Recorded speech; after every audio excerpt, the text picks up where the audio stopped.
ಶುಭೋದಯ, ನಮಸ್ಕಾರ, welcome to Yoyo Kannada. ಬನ್ನೀಗ ನೋಡೋಣ ಹವಾಮಾನದ ವರದಿ. ಬಂಗಾಳ ಕೊಲ್ಲಿಯಲ್ಲಿ ವಾಯುಭಾರ ಕುಸಿತದಿಂದಾಗಿ ದೇಶದ ಹಲವು ಭಾಗದಲ್ಲಿ ಭಾರಿಯಿಂದ ಅತಿ ಹೆಚ್ಚು ಮಳೆ ಆಗುತ್ತಾ ಇದ್ದು, ವಿಶೇಷವಾಗಿ ದಕ್ಷಿಣ, ಪೂರ್ವ ಮತ್ತು ಪಶ್ಚಿಮ ಕೇಂದ್ರ ಭಾರತದಲ್ಲಿ ಭಾರಿ ಮಳೆ ಆಗಲಿದೆ ಎಂದು ಭಾರತೀಯ ಹವಾಮಾನ ಇಲಾಖೆ ಮುನ್ಸೂಚನೆಯಲ್ಲಿ ತಿಳಿಸಿದೆ. ರಾಜ್ಯದ ಕರಾವಳಿ, ಮಲೆನಾಡು ಜಿಲ್ಲೆಗಳು ಸೇರಿದಂತೆ ಹಲವು ಭಾಗಗಳಲ್ಲಿ ಇನ್ನು 5 ದಿನ ಭಾರಿ ಮಳೆಯಾಗಲಿದೆ ಎಂದು ಹವಾಮಾನ ಇಲಾಖೆ ಮುನ್ಸೂಚನೆಯಲ್ಲಿ ತಿಳಿಸಿದೆ. ಉತ್ತರ ಕನ್ನಡ, ದಕ್ಷಿಣ ಕನ್ನಡ, ಉಡುಪಿ, ಹಾಸನ, ಶಿವಮೊಗ್ಗ, ಚಿಕ್ಕಮಗಳೂರು ಈ ಜಿಲ್ಲೆಗಳಿಗೆ ರೆಡ್ ಅಲರ್ಟ್ ಘೋಷಣೆ ಮಾಡಲಾಗಿದೆ. ಗಾಳಿಯ ವೇಗ ಗಂಟೆಗೆ 40 ರಿಂದ 50 ಕಿಲೋಮೀಟರ್ ಬೀಸಲಿದ್ದು, ಮೀನುಗಾರರು ಸಮುದ್ರಕ್ಕೆ ಇಳಿಯದಂತೆ ಎಚ್ಚರಿಕೆ ನೀಡಲಾಗಿದೆ. ಬೆಳಗಾವಿ, ಧಾರವಾಡ, ಹಾವೇರಿ, ಬೀದರ್, ಕಲಬುರಗಿ, ಯಾದಗಿರಿ, ವಿಜಯಪುರ, ರಾಯಚೂರು, ಗದಗ, ಬಾಗಲಕೋಟೆ, ಕೊಪ್ಪಳ ಜಿಲ್ಲೆಗಳಿಗೆ 2 ದಿನ ಆರೆಂಜ್ ಅಲರ್ಟ್ ಘೋಷಣೆ ಮಾಡಲಾಗಿದೆ. ರಾಜಧಾನಿ ಬೆಂಗಳೂರು, ಬೆಂಗಳೂರು ಗ್ರಾಮಾಂತರ, ಮೈಸೂರು, ಮಂಡ್ಯ, ರಾಮನಗರ, ತುಮಕೂರು ಜಿಲ್ಲೆಗಳಿಗೂ ಯೆಲ್ಲೋ ಅಲರ್ಟ್ ಘೋಷಣೆ ಮಾಡಲಾಗಿದೆ. ಬೆಂಗಳೂರಿನ ಕೆಲವು ಕಡೆ ಸಾಧಾರಣ ಮಳೆಯಾಗಲಿದೆ ಎಂದು ಇಲಾಖೆ ತಿಳಿಸಿದೆ. ಆಂಧ್ರ ಪ್ರದೇಶ ಕರಾವಳಿ, ದಕ್ಷಿಣ ಛತ್ತೀಸ್ಗಢ ಮತ್ತು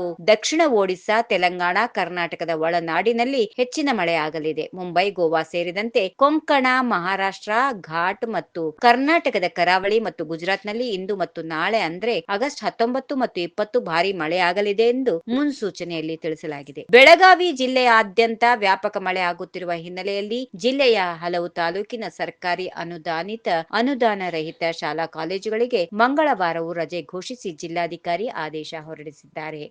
ಈ ವಿಡಿಯೋ ನಿಮಗೆ ಇಷ್ಟವಾದಲ್ಲಿ ಲೈಕ್ ಮಾಡಿ, ಶೇರ್ ಮಾಡಿ, ಸಬ್ಸ್ಕ್ರೈಬ್ ಮಾಡಿ.